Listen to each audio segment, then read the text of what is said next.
What's happening, folks? Back with another reaction, back with some more Erasure.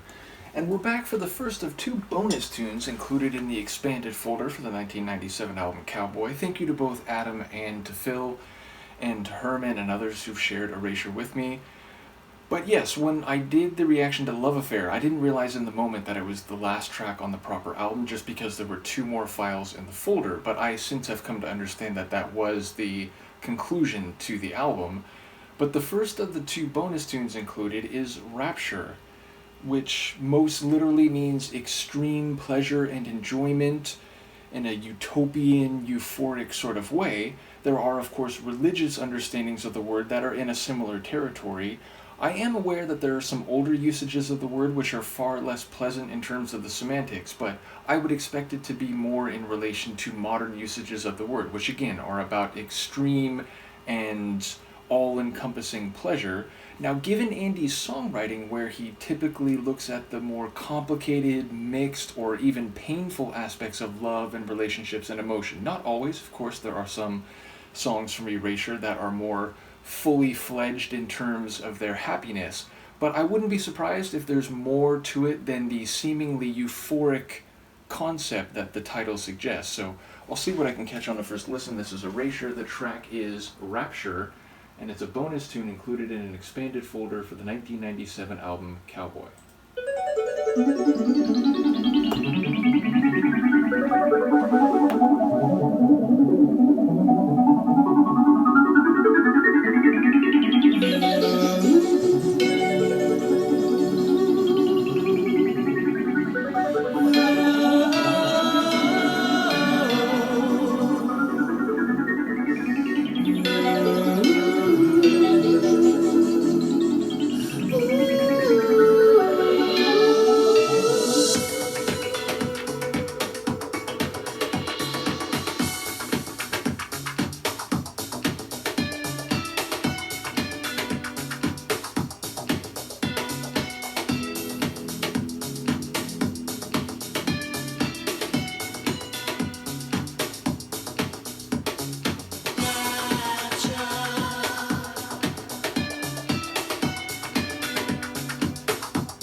I love that.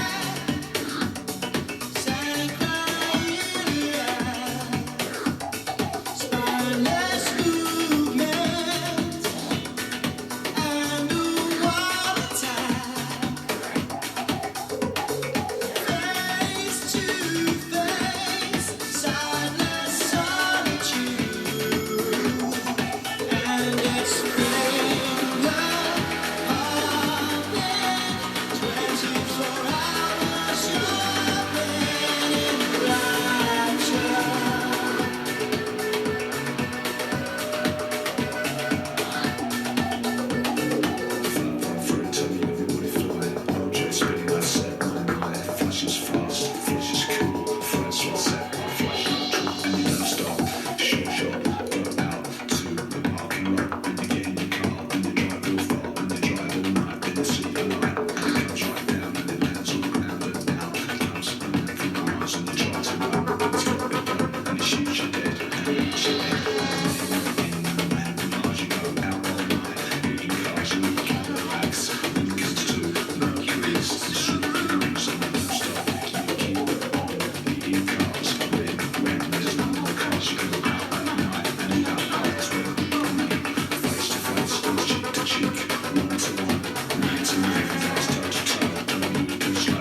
Vince, right?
Insane. What a crazy tune. So much going on sonically, and just wait till we get to the lyrics. So sonically, I enjoyed the way it began. It was like that fluttering melody that was phasing in and out, meaning it was more covered or obscured, and then it opened up and was more clear. It sort of went back and forth in that regard. Obviously, it's a driving dance floor kind of tune, but there's also some syncopation to it.